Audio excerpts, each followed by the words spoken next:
Folks, just want to give you a heads up. I'm still a little bit behind on stuff from Vegas. I'm catching up now, but I've had like an allergic reaction going on with my lips the past couple of days that hasn't been great. So if you don't see the donation queue getting updated or something like that, I haven't missed your stuff. It's coming.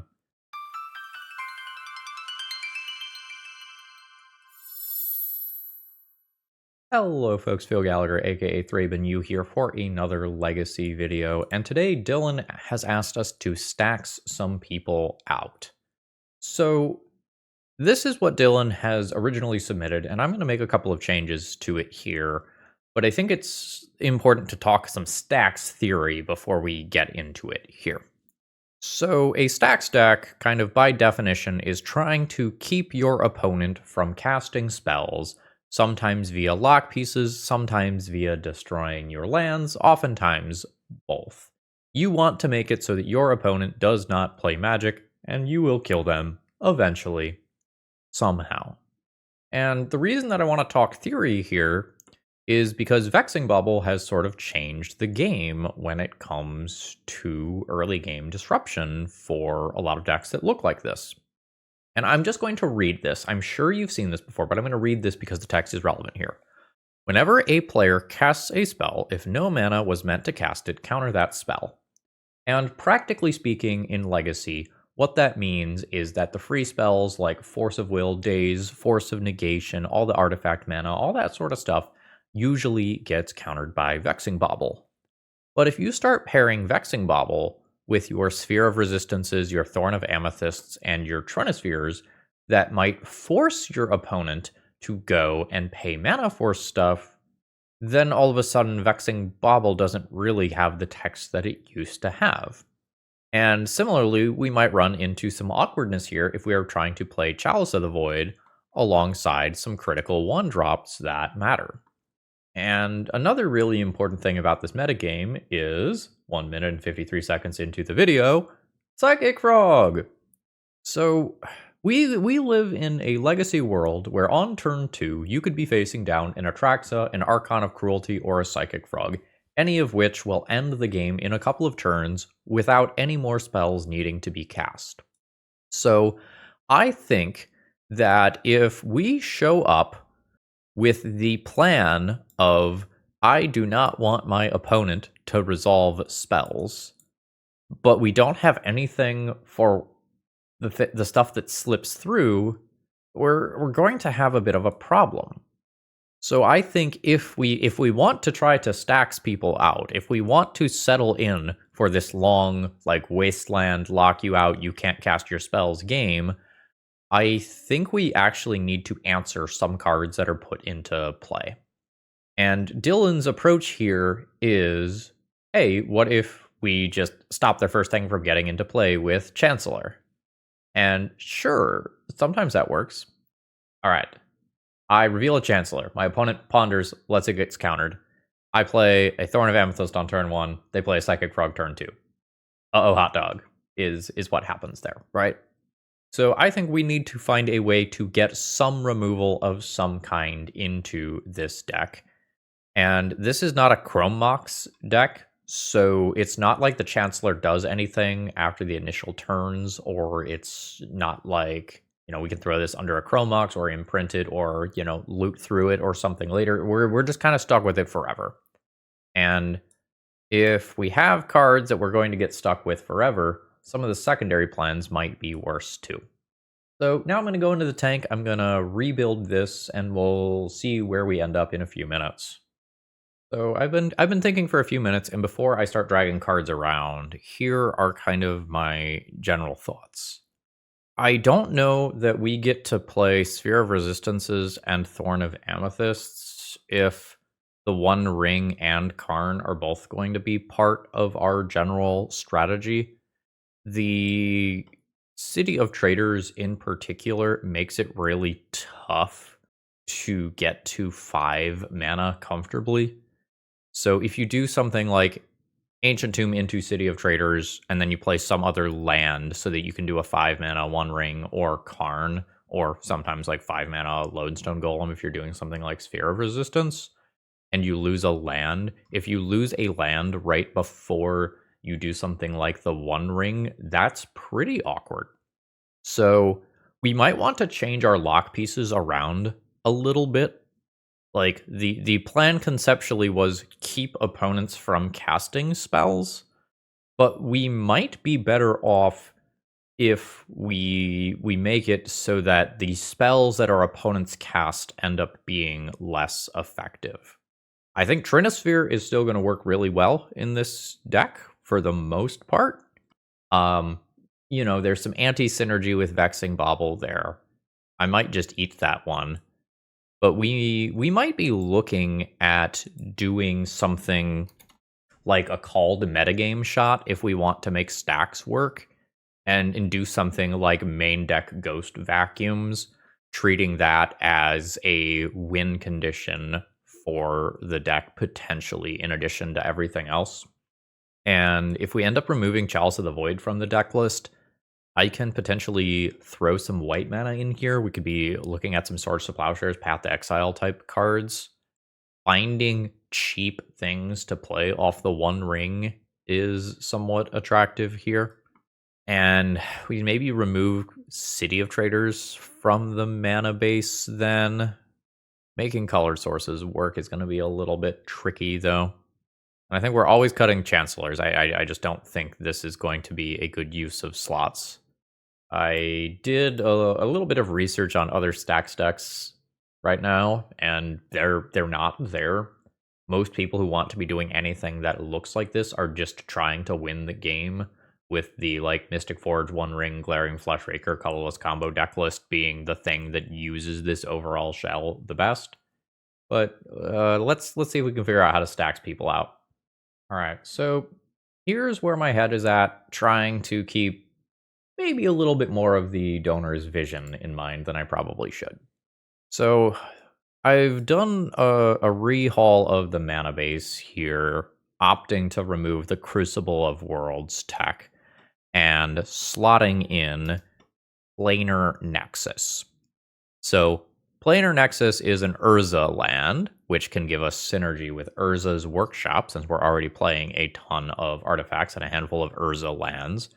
It can give us another way to get 4 mana or more on turn 2, so that we can drop these things early on. And we are going to max out on turn 1 plays, even when we don't necessarily have 2 mana on turn 1. So when we have 2 mana, we can play a Grim Monolith and maybe go ham. We can maybe do some Thorn of Amethyst or Sphere of Resistance nonsense. But when we don't have big mana plays on turn 1, we can just stick a Ghost Vacuum, a Manifold Key, or a Vexing Bauble and start gearing up for the future. I tried to make a white splash work, and I really didn't like what it was doing to the mana. The math wasn't mathing for me. So I added a couple of Dismembers to the main deck, and I'm going to do kind of a crazy person thing in the sideboard. I'm going to play a playset of Argentum Masticore. So this is a 5/5 first striker, protection from multicolored. At the beginning of your upkeep, sacrifice it unless you discard a card. When you discard a card, destroy target non-land permanent an opponent controls with mana value less than or equal to the mana value of the discarded card. So, for our opponents who are playing powerful cards, your Psychic Frogs, your Tamios, your Bargoyfs, whatever, you can go and use this as a way to repeatedly nuke some of the things that your opponents are going to be doing. And this is going to be immune to some removal that Legacy has to offer, such as Teferi. There's still going to be some Vexing Bauble awkwardness here in terms of shutting off its ability, but this is a reasonable way to attempt playing a Stax deck. We have more plays when we don't have a turn 1 soul land. We have more ways to set up for big mana plays on turn 2. I could potentially add in some Lotus Petals beyond this to help power out these cards, but as soon as I start going in that direction, I make my spheres of various kinds considerably worse. So yeah, let's see if this crazy Stax deck has what it takes to hang. We're definitely in sketchy deck building territory, but that's not unfamiliar territory to us here at ThrabenU. Folks, should you need Vexing Baubles, Ghost Vacuums, whatever, please consider checking out my sponsor, TOAmagic.com. I recently got a bunch of cards from them, and I am very, very happy with that. Promo code ThrabenU will save you 5% on your order, and if you're attending any major event, you can also order online ahead of time and pick it up on site, and it's super convenient. Let's battle. Okay. The hand's a keep, and I just have to decide whether or not I am slow rolling a turn to play a Ghost Vacuum on turn 1. If I slow roll a turn to play Ghost Vacuum on turn 1, my turn 2 isn't particularly good.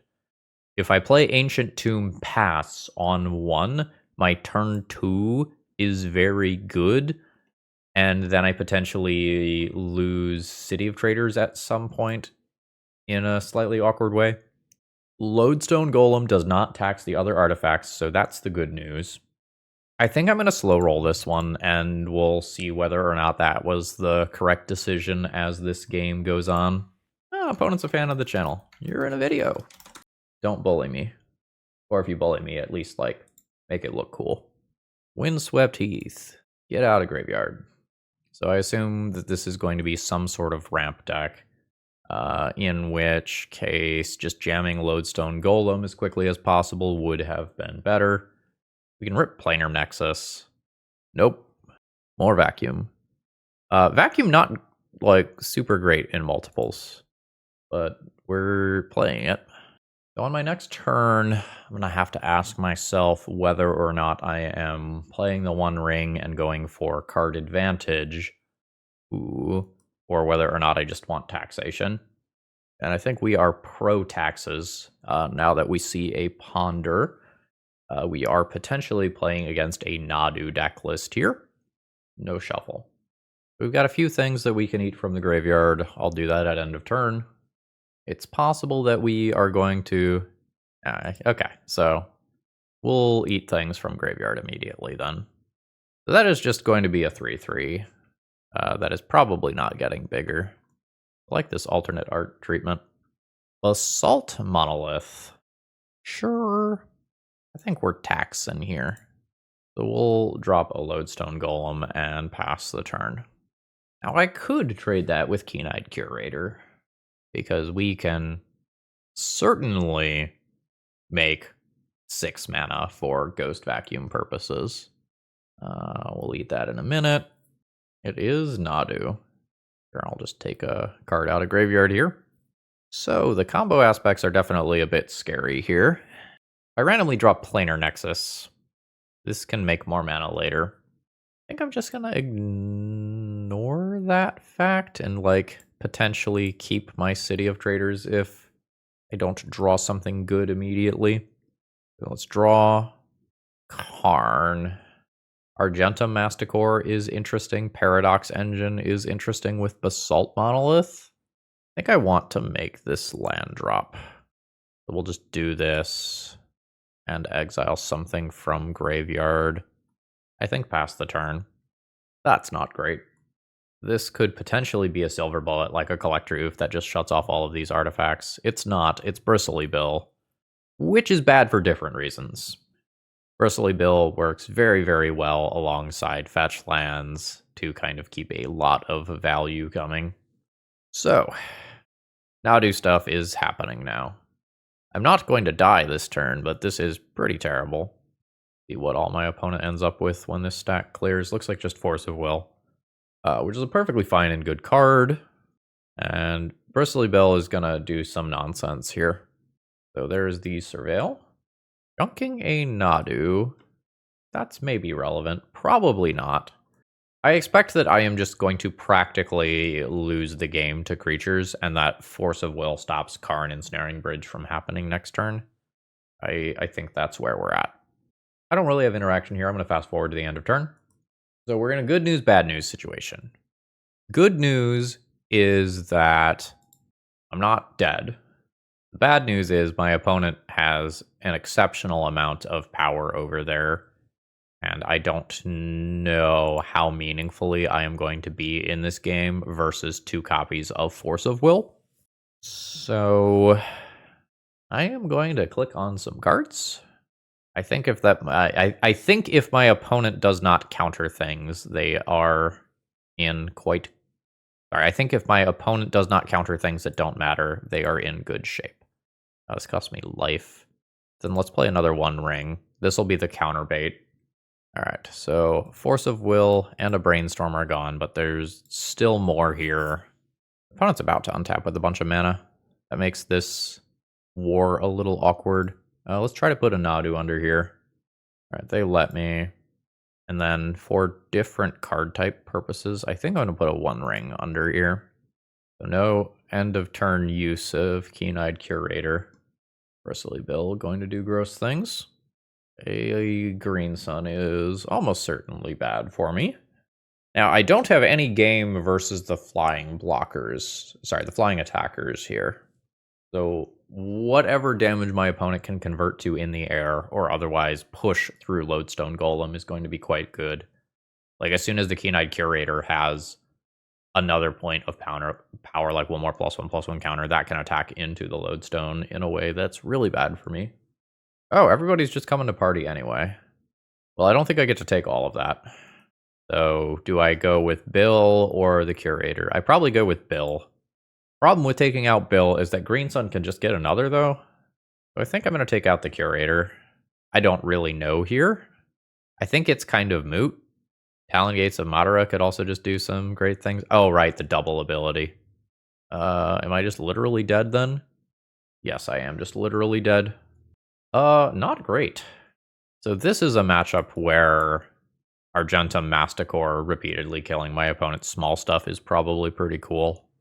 That probably means Sphere of Resistance comes out. My Ghost Vacuums, again, have some text. They're not super exciting.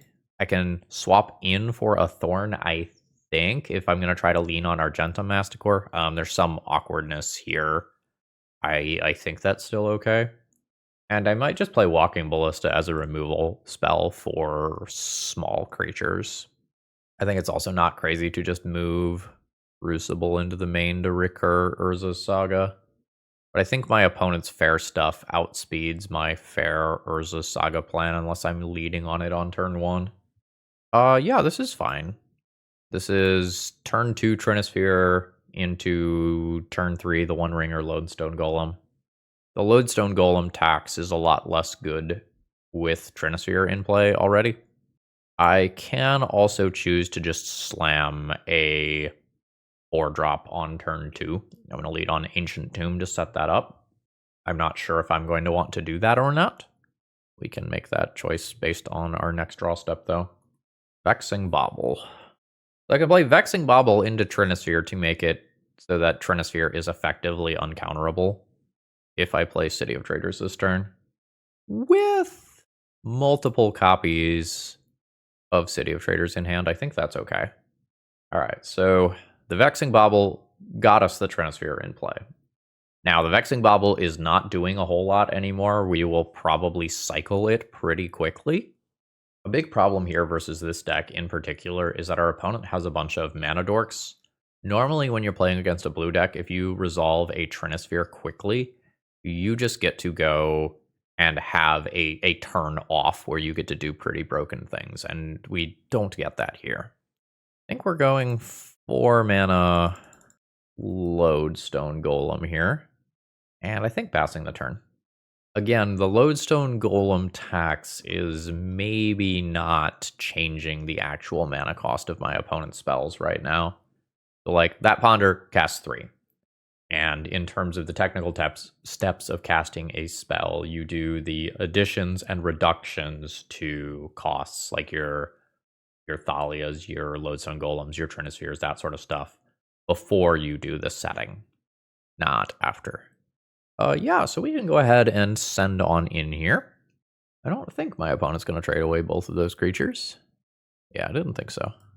Now we'll go 4 mana for the one... Oh, the fucking Collector Roof. I was thinking about dismembering the Collector Roof, and then I didn't do it. That was not the most optimal sequencing then. It's fine. We're awkwardly paying the mana up front, I guess. So next turn, I can dismember and then start drawing cards with the One Ring. All right, so some nonsense can potentially happen this turn cycle. Oh, I love that. So I'm going to go ahead and attack and see if my opponent does anything about this attack. And then we can maybe just shove Argentum Masticore. Alright, Swords to Plowshares. That's fine, that resolves. So we still have Trinisphere, and my opponent does not have 3 mana right now. So that means that this Argentum Masticore is just resolving. And this is a triggered ability, not an activated ability. So we still get to go wild with this. So the scariest thing that can happen here is that our opponent gets to 6 mana on their turn and then plays Nadu plus an Enabler. So I think this is their big turn. Nice, okay. So I think since I might cast a Dismember, I'm just going to discard the One Ring. And we'll use that to take out the Collector Roof. Drawing cards with the One Ring is now online. We'll probably do that post-combat here. Send in for 5. Opponent goes to 8. Tempt One Ring draws. Yeah, that's fine. Okay. So we'll sacrifice City of Traders now. This now taps for more mana. This taps for 2 now. Do I even want to play this? I don't even know that I want to play that. I think that's just fuel to discard to Argentum Masticore. The construct tokens are already big enough to be problematic. 4 mana uncounterable. Not the front end of Uro. Not Nadu. The fuck is that? Not a planes. I guess it could be a planeswalker. Oh, okay, so it's going to be a green sun for a Nadu. I mean, I guess there's other stuff here. Are they playing a silver bullet that answers Argentum Masticore? Like the flippy werewolf guy? Okay, no, it is Nadu. That's fine. They did this in a way that doesn't leave up open Caracas. Do I just want to dismember this? If I dismember this, it's uncounterable, and then I can discard Grim Monolith to kill Delighted Halfling.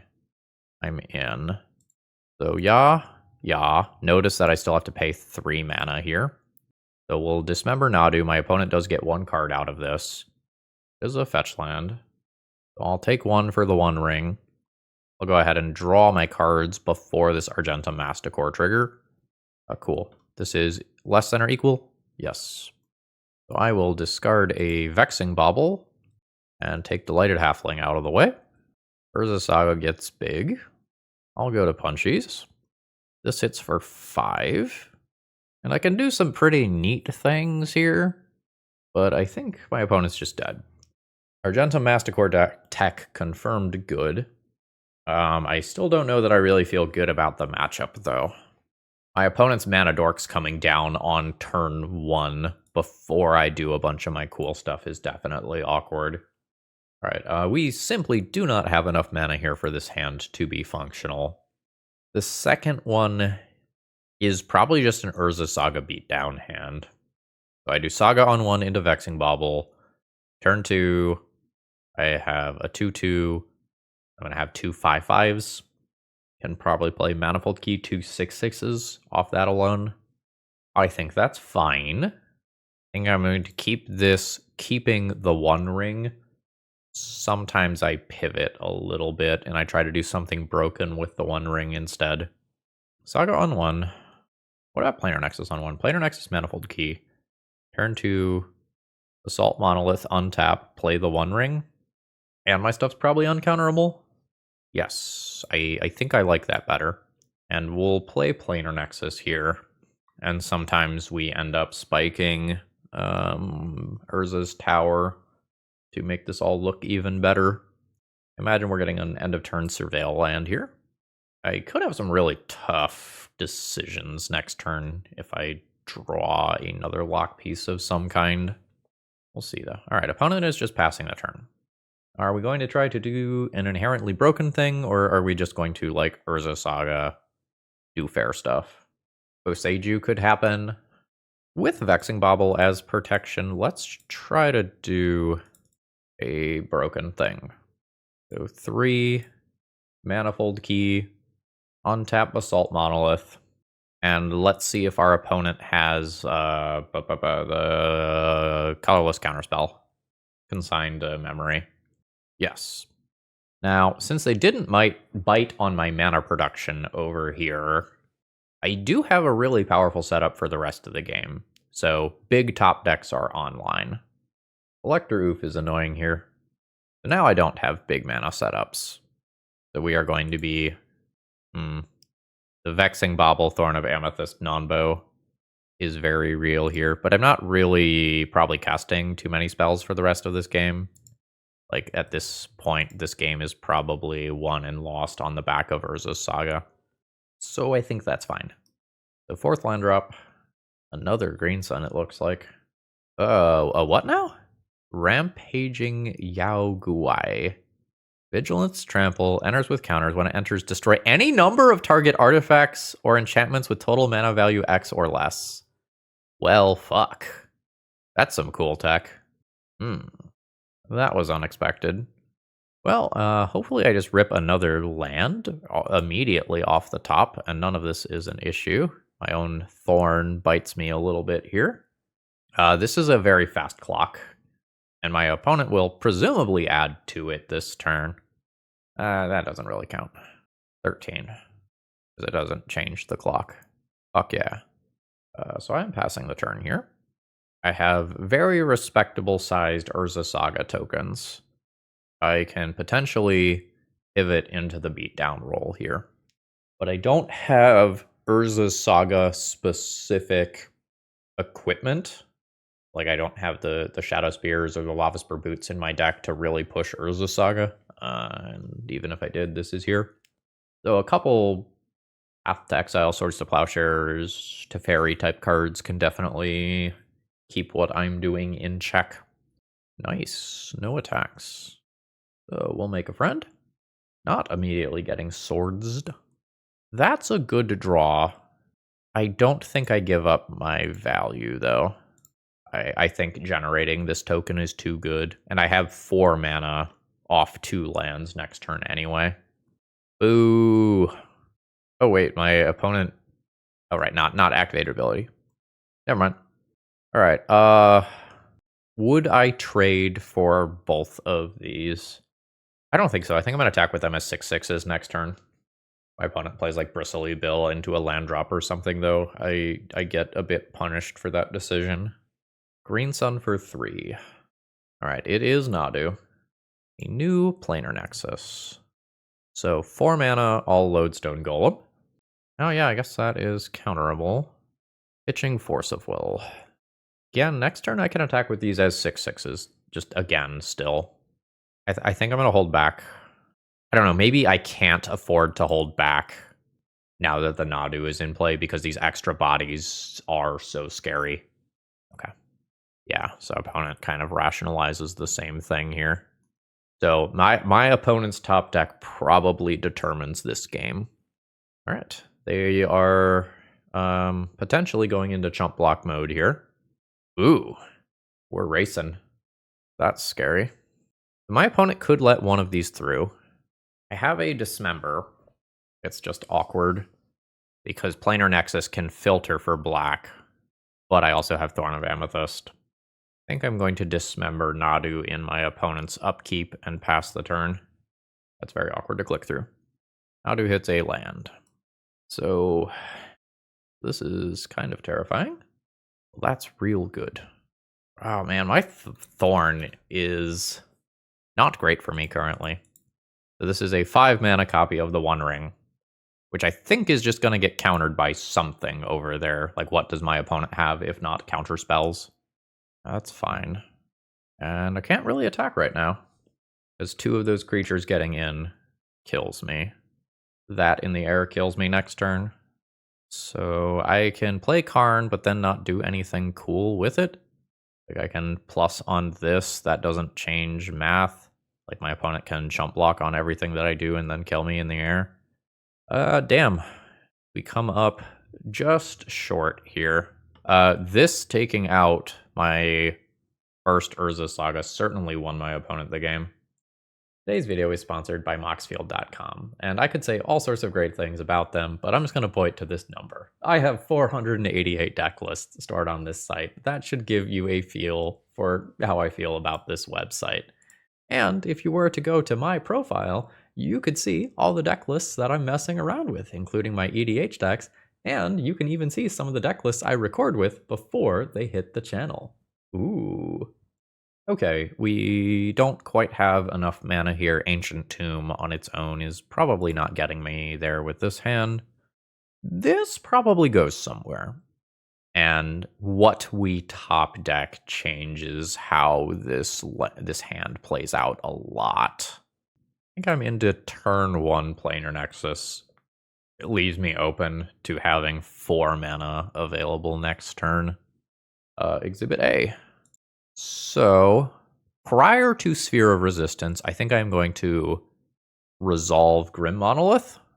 Then after Grim Monolith, I'll drop Sphere of Resistance to make it more awkward for my opponent to counter these things next turn.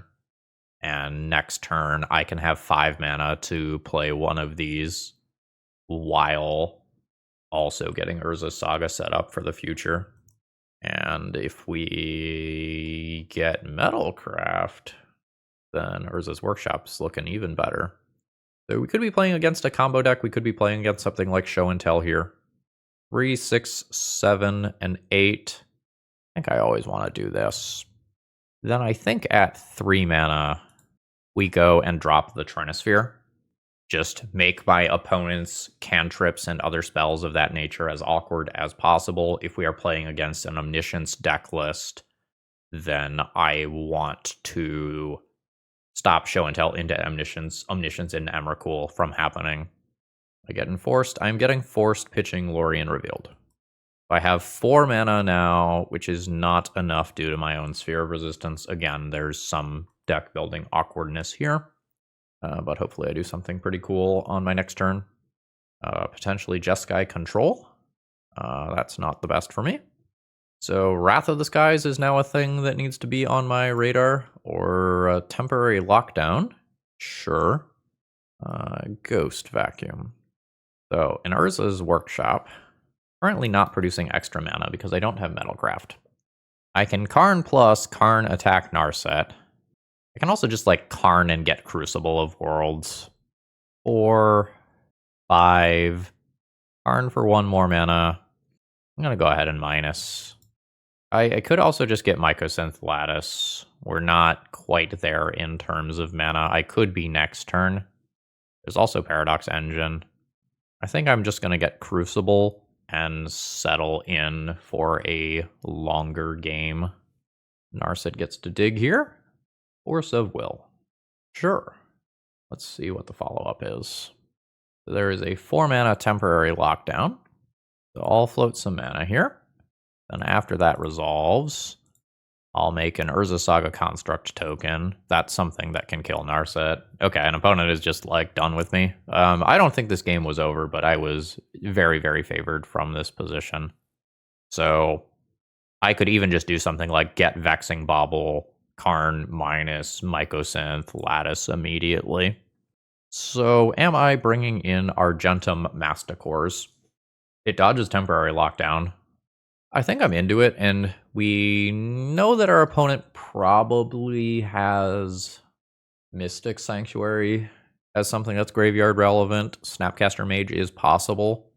I think I like these. I think I like having Crucible of Worlds to tutor for. Is one of Thorn or Sphere better? I think Thorn's better because it doesn't tax my Argentum Masticore. Do I want more of these? I might be able to junk my Dismembers and just go kind of hard here. And we excuse me.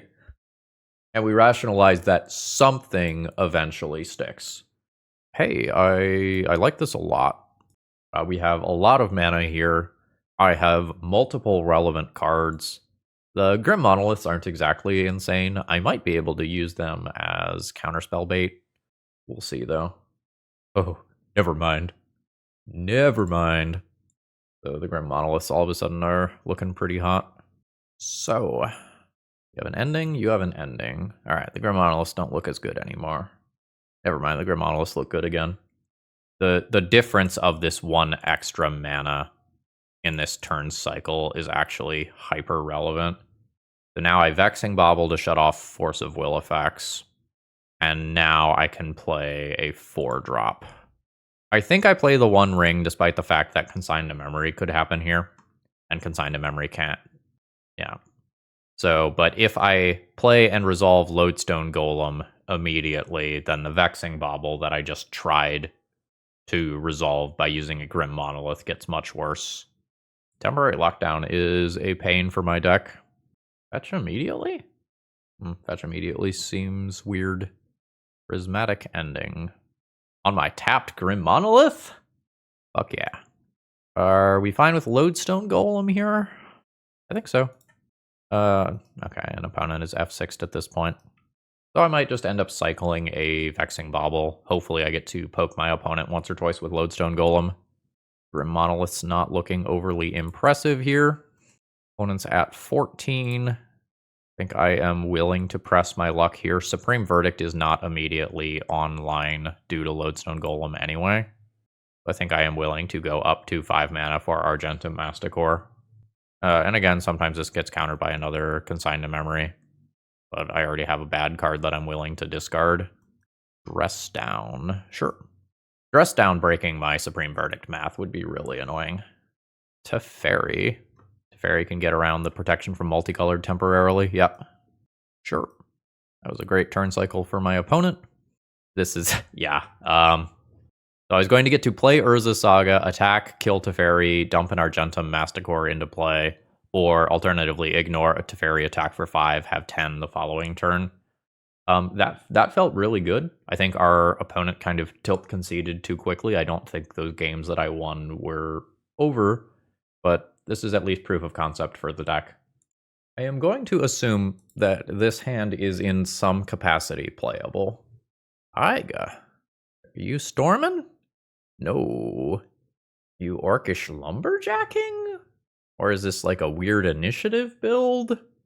So basically, how badly do I need to play Thorn of Amethyst on turn 1? I don't think that badly. Let's play a Ghost Vacuum and pass the turn. We've got a fetch. Gonna be like a Naya Depths deck? Yeah, okay. Well, Ghost Vacuum is going to help Knight of the Reliquary not eat me alive, but Wasteland is still gonna be a little rough here. I'm not really in the best position for like Karn Ensnaring Bridge. So I think we are in for the One Ring instead. So 1, 2, 3, 4, get protection from everything, draw some cards, and figure out what we're gonna do against this stuff. Oh, fuck, I'm just gonna get Merit Laged. Maybe even right the fuck now. I probably don't get to 7 mana to Karn after tapping my Grim Monolith. Ooh, yeah.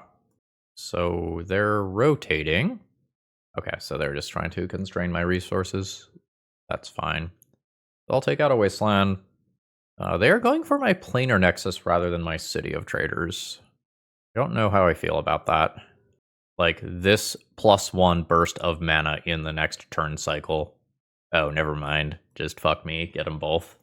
Well, alright. Help me, the One Ring. I'll lose 1. Lance. Fuck.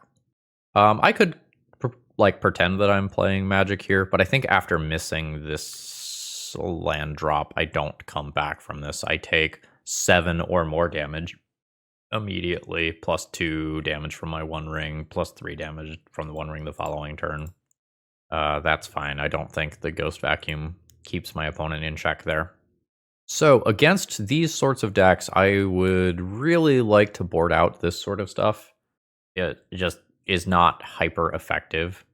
So we can go Argentum Masticore's in, Thorn's out immediately. Crucible can come in. I think my spheres are a problem for me against my opponent's Wastelands. We'll keep Vexing Baubles. They cycle and they're like Urza Saga fuel. I always want to be able to tutor for this. I really don't even want to be Trinisphereing all that much. So my Karns are bridge and a removal spell and kind of a win condition. My Karns are pretty weak. So, this is going to be a keep. Planar Nexus or Workshop immediately. I think Workshop. Drop a Manifold Key and pass. I guess I could technically play Vexing Bauble first, but Manifold Key Grim Monolith has a lot of upside. If I spike a 4-drop, Deafening Silence, sure. Non-creature?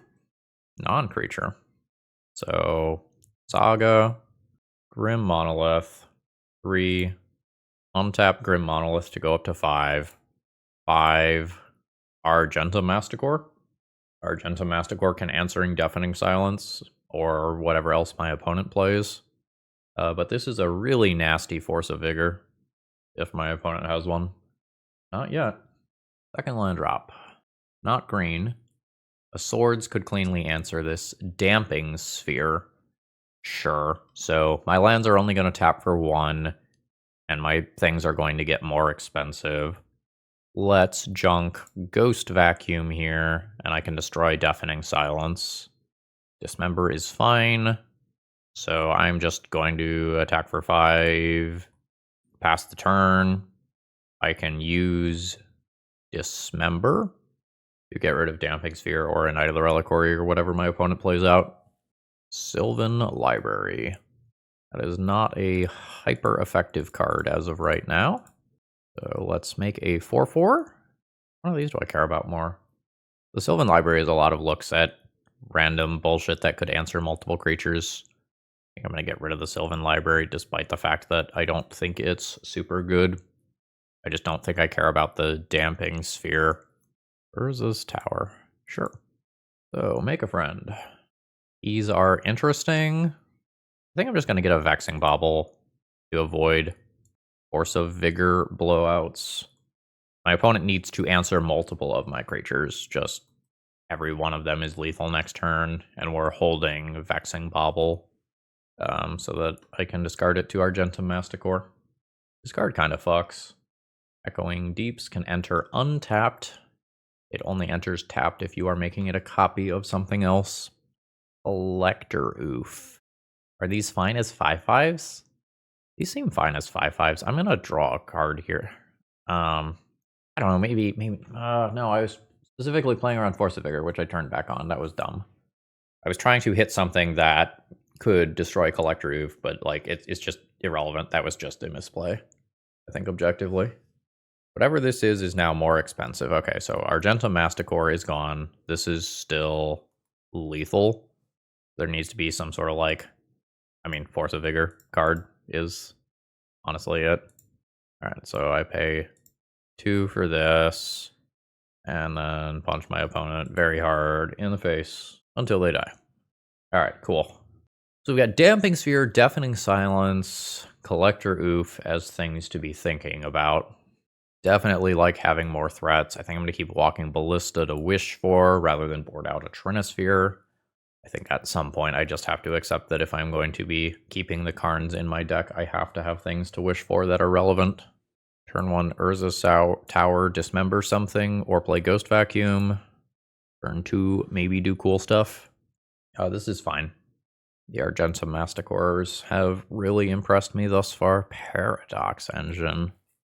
I'll tower into Ghost Vacuum here and pass. Just naturally drawing Paradox Engine is a little weird. We've got Dismember for that. I'm going to lose a lot of life. What if we just do that? I don't know, just sticking Argentum Masticore first is probably just a good idea. So let's lose 4, junk that, set up Grim Monolith for next turn, and we want to Dismember immediately so that a crop rotation for something like Talon Gates of Madara doesn't mess with us. So I could Paradox Engine or Argentum Masticore next turn as of right now, with Argentum Masticore being the better thing to do. Yes. Deafening Silence is fine. I'll eat that Collector Roof. Yeah, Argentum Masticore easily being the better thing to do now. Planar Nexus. If I play Planar Nexus, can I do both my spells? 3, 6, 7, 8, 9. No. I'm thinking about whether or not I'm taking 2 off Ancient Tomb or tapping Grim Monolith. I think I'm taking 2 off Ancient Tomb. Getting this going. Oh, right. Sorry, I was counting Urza Saga as 3 mana, as if I had played Planar Nexus, so this just does cost my Grim Monolith, but not 2 life. In good news, in a little while, I can Ghost Vacuum a Collector Roof into play. Isn't that cool? Okay, opponent pays for 1 extra card. Boo! He had so much to live for. Alright. We would like to pressure our opponent before they find a crop rotation or equivalent. Let's nuke swords. Oh man, do you have Urza's or Force of Vigor? Fuck. Opting for the tapped Grim Monolith over Ghost Vacuum. Unsure about that. There's a planar nexus. I'm going to assume that giving up the 2 life for Paradox Engine is okay. It's not going to really be immediately relevant. Like with Deafening Silence in play, the Paradox Engine is not impressive. I can go wild with sending stuff to exile with Ghost Vacuum, so I've got that going for me. Okay. So if they are keeping cards there, that is a bad sign for me. Sorry, let me finish this thought. If they are keeping cards and passing the turn, that is a bad sign for me, because that probably means... Oh, fuck. I did not think of that. Yeah, Echoing Deeps gets to enter as a copy of that. But I want to hold that in graveyard because I am a Crucible of Worlds deck. Oh, that's awkward. That's incredibly awkward. So, I can make a 1/1 Flying Collector Oof to block a 20/20 if my opponent's last card is a crop rotation. Doing so means that I am not advancing my board. Like, it keeps me alive for 1 turn longer, but I'm not actually advancing my board, and I don't think I need to Ghost Vacuum my own stuff out. I guess I can send out the Dismember and the Grim Monolith. Last card's crop rotation. Doorkeeper Thrall, sure. So my opponent has chump blockers here between the Doorkeeper Thrall and 2 Urza Saga Construct tokens. This is where I need to draw something a little more broken off the top. And I maybe don't want to play my final land in case I draw the Argentum Masticore. Alright. Opponent Sylvan Library doing some work. Alright, opponent holding back the flyer. We'll do a little house cleaning, a little vacuuming. Vexing Bauble would be my 1 non-creature spell. Not great. So let's cycle this. Ignore Ghost Vacuum. Think ignore Ghost Vacuum. I'll take out the Vexing Bauble from my graveyard. Seems like it's crop rotation time over there. So this can get my opponent a Thespian stage, and they can make their 20/20. You just tap for a gajillion mana, though. I'm not dead. Last turn. Alright. So, my opponent does the thing. Makes their 20/20. Now... No, hold on. Why can't I do the 6 mana ability? 4, 5, 6. No. Activate only as a sorcery. Fuck. That's embarrassing. Yep, that is fully on me. So, I can get a card deeper, get to a 1 ring. Fuck me. Alright, I punted. Okay. We have an okay hand here with a decent amount of flexibility. We're probably leading on Workshop into Vexing Bauble. Some portions of the time something changes that makes me want to just go Urza Saga as turbo as possible. Does potentially being paired against Reanimator make me want to try to reduce my opponent's life total to 0 as quickly as possible? Kind of. But I think I want 2 shots at resolving Vexing Bauble. Alright, it's in play. No first turn cycle play at all. Let's see what turn 2 is. It's probably going to be Psychic Frog, if I were to guess. No! Alright, great. Don't even need to be dismembering immediately or anything. That's cool for a little bit later. But I think we are kind of moving into Urza Saga beatdown territory, especially with 3 artifacts in play already. Like, these tokens are just going to hit very hard. No fetch off the Ponder, though. Like, opponent just has relevant things and is not taking game actions. Might be something more like Blue-Black or Grixis Control. Okay. Second main phase Hipster. A Sphere of Resistance. Cool. I've got Metalcraft, so this is just tapping for 2. We can go ahead and go Yah. Sphere double Vexing Bauble. Slightly awkward. I think I'm just increasing my artifact count for Urza Saga here over everything else. And then passing. Like, we high tiding? I think my opponent is high tiding. Yeah, this is high tide. Where there's some awkwardness here. So the Vexing Baubles are actually quite good against Mind's Desire. So that's a thing. We can go ahead and do this. Oh wait, shit, I can't. I have sphere resistance. Oh, I fucked up. Oh, I hope that mistake doesn't kill me. I have 2 mana. I can't put the sphere into play. I'm gonna get a Ghost Vacuum. Yeah, I think there is a good chance I lose for not playing the One Ring to get protection from everything. So if I don't make the second Urza Saga construct, I Grim Monolith, I untap it once or twice, play the One Ring, and then I don't die to like a Brain Freeze type line. Yeah, I think it's very possible that I just punted that. Oh, that's not a High Tide. Yeah, if High Tide kicks off this turn, I'm scared. If Ponder kicks off this turn, I'm attacking for 14. Okay. Now, a bounce spell or something could still happen here. Ooh. What do you got? Yeah, Dress Down does some work here. So let's not let my opponent get back Lorien revealed later. All right, now, do I want to turn Vexing Bauble into a card? Doing that with one of those seems fine. Ancient Tomb, not bad. My Grim Monoliths are actually mana neutral right now, on the surface, but then I untap them and they are mana positive. That's hopefully fine. So play Grim Monolith. We will go 3 untap, Ancient Tomb, back this. This is 5. Play the One Ring. Get me through the next turn. Start drawing some cards. That's 1 more to cast, and this doesn't cost me any health here. We'll take that. Rest Down goes away.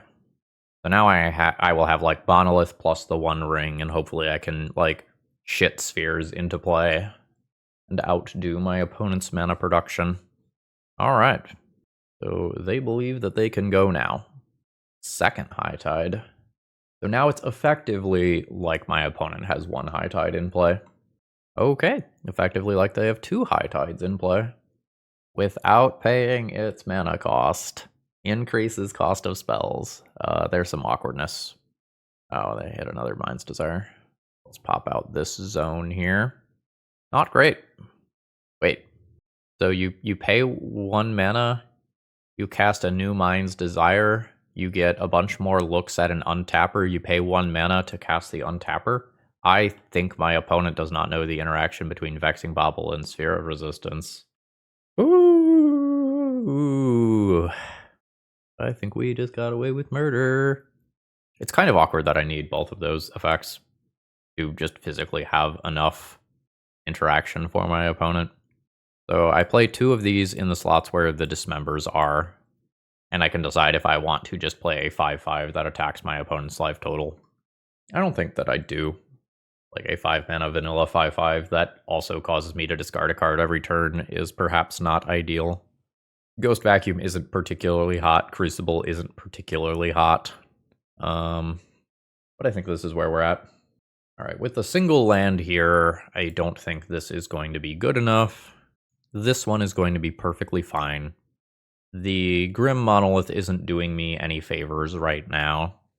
It has a lot of upside later.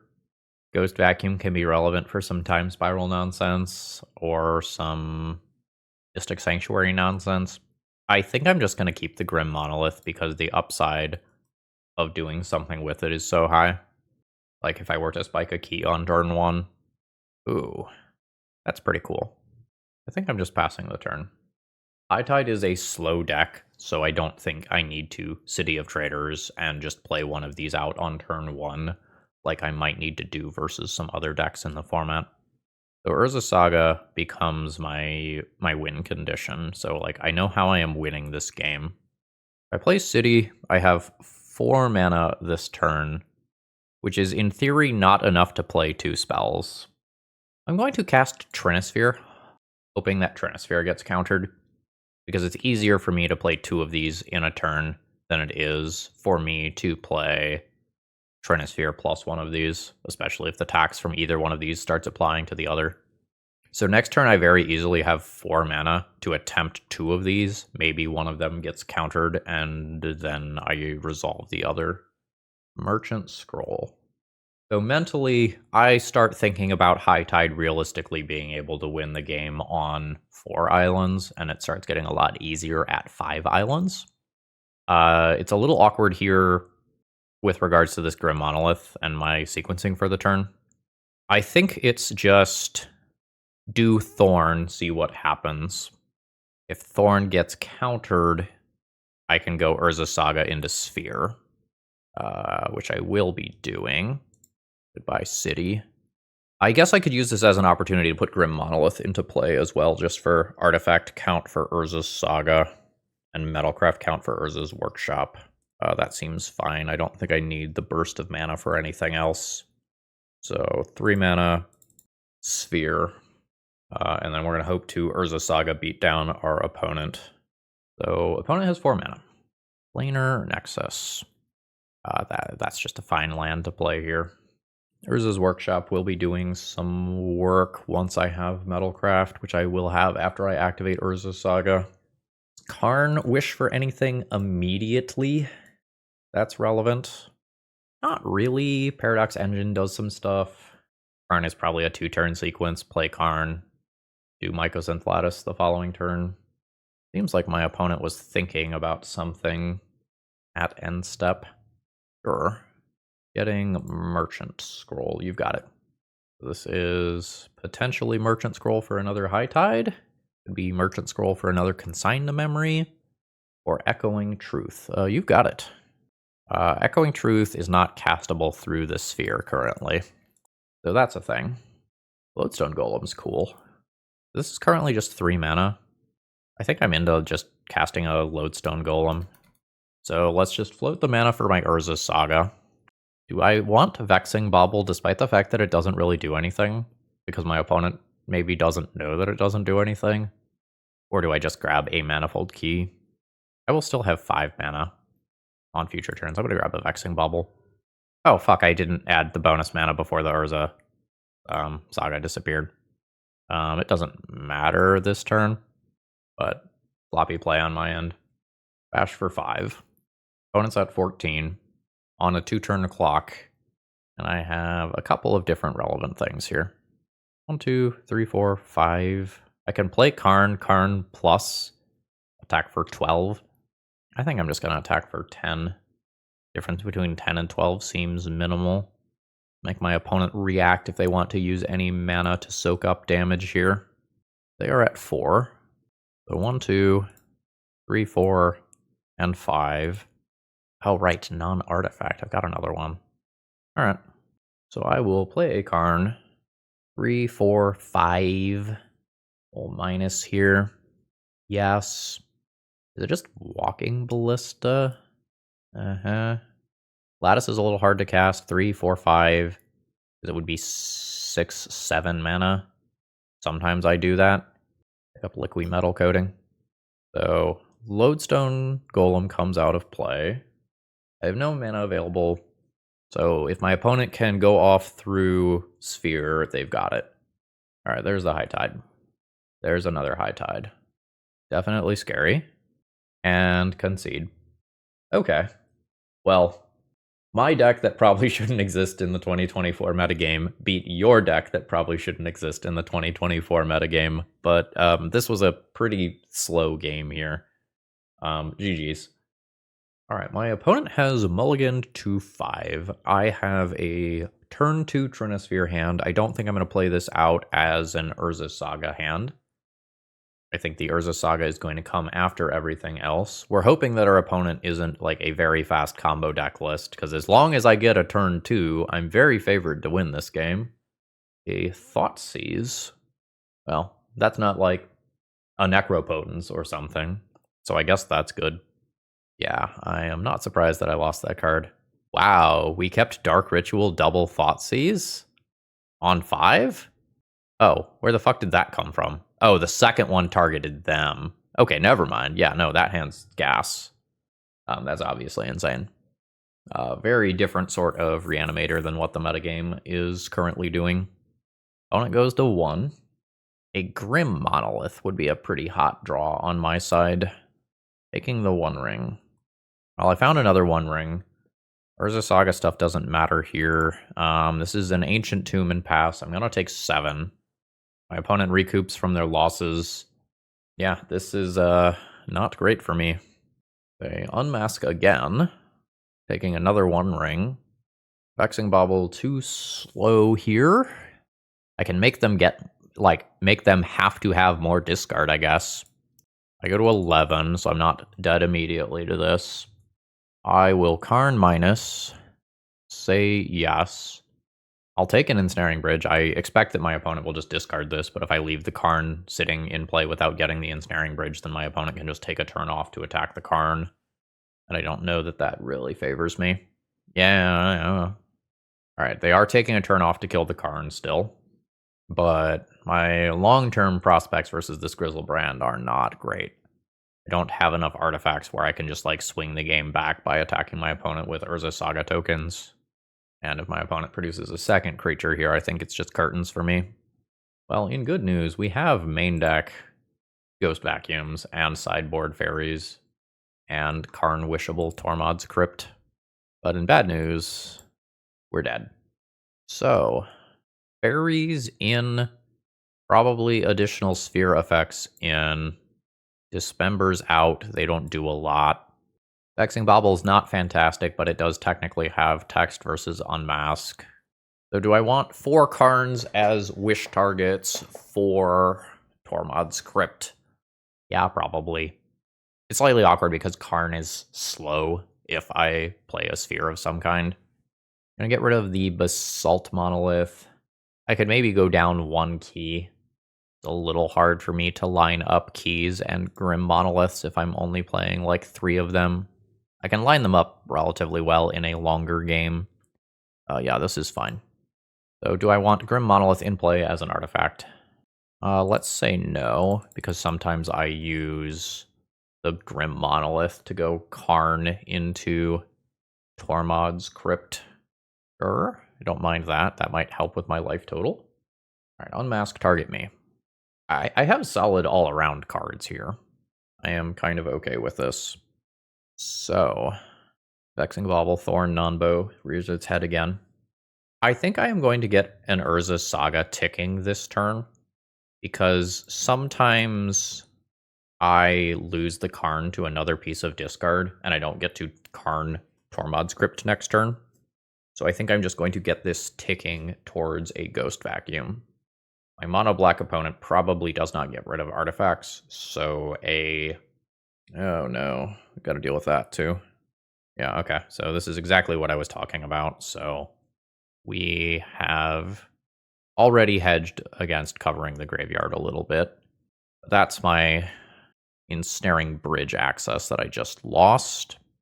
So I think I'm just passing the turn. I don't have to take damage in order to activate Urza Saga here. Well, they're in the tank. That's probably good for me. Because if they just have Thespian Stage, Thespian Stage, copy Dark Depths, pass is a pretty straightforward line. Dark Ritual. Spoils of the Vault. So this is a literal gamble here. Alright. The opponent names Vampire Hexmage. Okay, so they can play a second land, cast Vampire Hexmage, and produce a 20/20. Ooh, I think I have a package, which is exciting.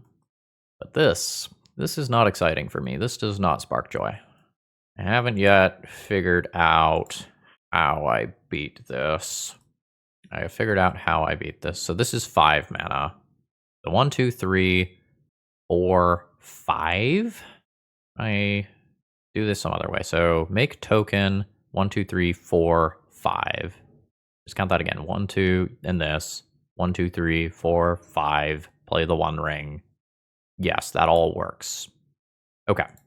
Now, how we get through the following turn is a little trickier. Ghost Vacuum? Ghost Vacuum make 1/1 flyer versions of things. Mana is not guaranteed. Is that better or worse than Manifold Key? Probably worse. All right, let's get Manifold Key. Planar Nexus. 3.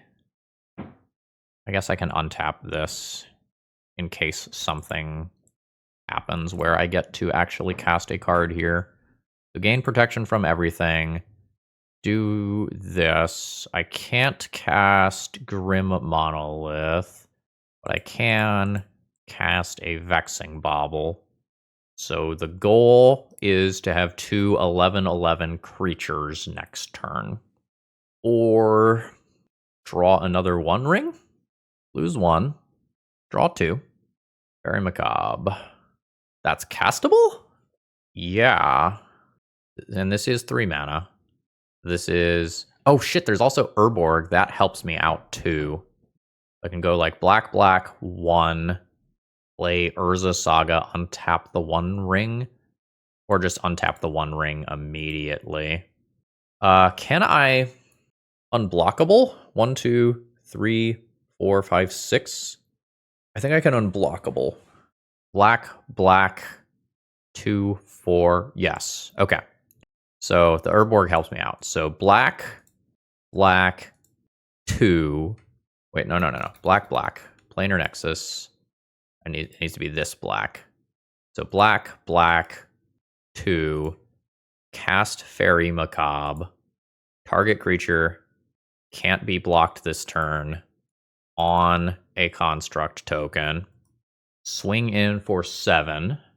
That shuts off Reanimate. Ooh, okay. So I have block on Merit Lage, and then I have lethal attacks. Ooh. Okay, that feels good. That was a strange game. Do I have anything here that can help me with Merit Lage? If I survive it a turn, the answer is yes. But I don't really know that I should be boarding this in over other options. My opponent also might go turbo for the next game and just like represent the game 1 deck list and just try to get there with Dark Ritual ahead of what I'm doing. For the game that I'm on the draw, I could consider Karn Slow and board in the Tormod's Crypt directly. That gives me less access to it. I don't think that's crazy. Karn still tutors for Ensnaring Bridge. Yeah. Let's do that. Let's just make my opening hands ever so marginally better. On the draw with Fairy is literal perfects for me. I'm going to sit here and like really tank on my hand as if I'm thinking about whether or not it's good enough, but this is the nuts. My opponent kept a 7, so if they can unmask me and then go off, like they've got it. Swamp? I've got unmask. So they can take my turn 0 piece of interaction here. I have 2 pieces of turn 1 interaction. They can't take both of those. Oh, fuck, they took the fairy. Spoils of the Vault. Naming Dark Ritual. Ooh. So now they get to Lotus Petal, Dark Ritual. Rough. Entomb, Reanimate as the last 2. Yeah, I mean, we had the interaction for this, but my opponent had a 7-card sequence that played around it. Going with Archon. Sure. So, I'm going to start discarding cards. And, 6-card sequence. Am I doing the Grim Monolith thing? I think I'm doing the Grim Monolith thing. I think if I do something, it needs to be something broken.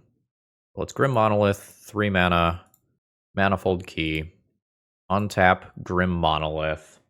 I don't think I am playing Sphere of Resistance. I think I am playing towards some sort of Karn Ensnaring Bridge line or something like that. That requires me to have more mana. So we'll discard that. I'm going to take a lot of damage. And then, maybe I draw the One Ring or something, get a little bit of time. Grim Monolith is not going to do it. So we had some decent games here, but we did not end up positive in the league. All right, so how are we feeling about this here? Generally speaking, I think the days of win condition light stacks are just over for Legacy. So many decks are presenting a win or a massive advantage on turn 2 these days. Psychic Frog, pass, Entomb into Reanimate, Grim Monolith, untap with keys, but when you're playing like 8 keys, so there's higher redundancy, Glaring Fleshraker lines. And even the control decks aren't closing the games out as slowly as they used to. Oftentimes something like a 4th Aerlingas will just get you dead in roughly 2 turn cycles once they have turned the corner on the game. And so, since decks are getting faster, you really feel it when your opponent gets out in front of these lock piece effects. Like, once your opponent has already done the thing, drawing these is not really good. And if you keep this deck colorless, you don't have that many ways to go and interact with creatures. And specifically, if you're thinking about Kozilek's Command, let's pull that up real quick. If you're thinking about Kozilek's Command as a potential addition to this deck list, this card is a lot worse if you are innately chipping away at your X value by playing cards that look like these. So, is this an okay attempt at trying to make Stax relevant for the metagame? Yes. But, is this really how you should be using your Ancient Tombs and your Planar Nexus and whatnot? Probably not. Ghost Vacuum was okay in the league. Like, it did some relevant things, and I was maybe not fully happy to have it in every matchup, but it was not the worst. But ultimately, I think if you want to be, taxing people out, just playing an Eldrazi deck and having access to Sowing Myco spawn that can just be a 4-mana play that tutors up a wasteland, or a 6-mana play that wastelands your opponent while also exiling another land, has the same sort of energy that these Stax decks have. It's a little unfortunate that Vexing Bauble doesn't necessarily line up well with some of the older Stax pieces, but this comes with really high upside of being a turn 1 play on non-soul land hands that also make some of this stuff later on uncounterable. I will say, super happy with Argentum Masticore. That card overperformed in our fair matchups, 2 thumbs up for Argentum Masticore. And I did not miss Wasteland in this league. I know there were Dark Depths on the other side of the battlefield, but generally speaking, I was having things to do with my mana most of the game. So I don't think that I wanted Wasteland to supplement these cards. I think I just wanted more mana so I could continue to play my cards. All right, folks, that's it for me. I hope you all have a wonderful rest of the day. You have any thoughts, throw them down in the comments below. And if you need any cards, you know where to go. Promo code ThrabenU, let them know that I sent you. All right, see ya.